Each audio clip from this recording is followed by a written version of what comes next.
السلام عليكم ورحمة الله وبركاته، كي دايرين؟ لاباس عليكم؟ إن شاء الله تكونوا على خير، نتمنى إن شاء الله تكونوا على خير وبخير. اليوم حبيت أشارك معاكم تحضير الكسكس المغربي بطريقة سهلة ومن المبتدئات. هنا عندي أنا عندي خضار مشكلة، يعني إحنا بنقولوا عليه سبع خضاري.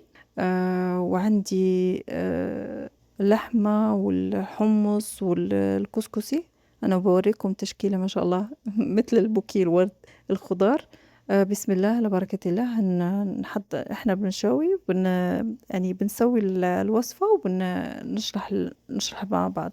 أنا حطيت يعني كمية تقريبا 3 معالق 4 معالق من الزيت في الطنجرة أو في جدر، وحطيت عليهم البصل، يعني واحدة بصلة كبيرة، وحطيت عليهم 2 طماطم، والبهارات اللي بنحط هنا بس فلفل اسود وزنجبيل والكركم. بس هم دول البهارات اللي بيتحطوا في الكسكس، طبعا ملح والسمن البلدي. وطبعا حطيت الحمص ونخليهم كده يتسبكوا مع بعض، يتشحروا كيف كنقولوا، لين كل العناصر تتسبك مع بعض. طبعا نضل نحرك فيهم كويس، وبعد كده هنحط عليهم انا بوريكم هنا لما كنت بنظف القرعة دي طلعت شكلها من جوا بيضة. انا دي اللي كنت حصلتها في السوق، بس طلعت جواتها ابيض. بس ما هنعملها، احنا مش هنضيع حاجة. وهنا نروح معاكم عشان نحضر معاكم التفاية، اللي هي عبارة عن بصل وزبيب وسكر. يعني مثلا عندي هنا 2 بصل، وواحد زي ما انتوا شفتوا كده زبدية صغيرة مليانة بالزبيب، وحطيتها مع تقريبا زبدية صغيرة من السكر، وحطيت قرفة وشوية زبدة، وخليتها تستوي. وطبعا لما هنا المرق اللحمة استوت معايا شوية، طبعا حطيت شوية مرق من المرقة على البصل عشان يتيح فيه المذاق حق يعني تديها طعم كده حلو. وبعد ما استوى طبعا اللحمة شيلتها وزودت المية الكافية، وهنحط الخضار بالتدريج. هنا عندي الملفوف، أنا بوريكم اللفت البنفسجي هذا، طبعا أنا نظفته وقطعته.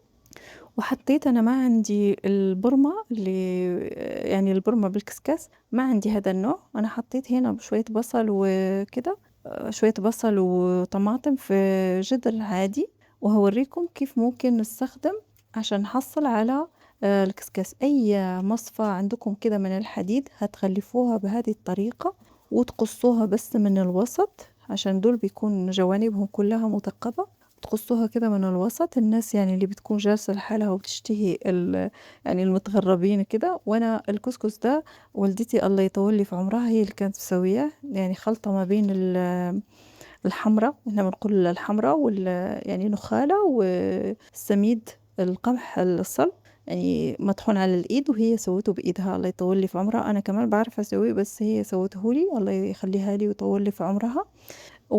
وبعد ما أنا غسلته هنا، يعني عشان هو يعني بيكون مفور من قبل وكل حاجة. أنا حطيته يتبخر على النار. وهنا بوريكم إنه بنحط الخضار تدريجيا، وبنزود بنظبط الملح والبهارات. وحطيت آخر فترة، شوفوا ما شاء الله بيتبخر. يعني مش لازم، لو ما عندكمش البرمة والكسكاس هذا او الطنجرة اللي بتسوي فيها الكسكسي، مش يعني مش هنحرم نفسنا.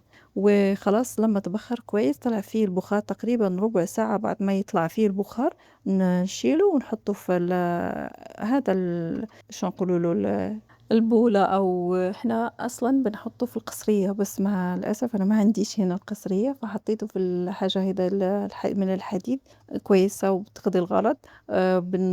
بنفكه كويس وبنسقيه مية وبنرجعه المرة التانية يتبخر. وهنا بوريكم إنه خلاص الزبيب مع البصل صار يعني متعسل وتعلك، صار كده كويس اتكرملت يعني.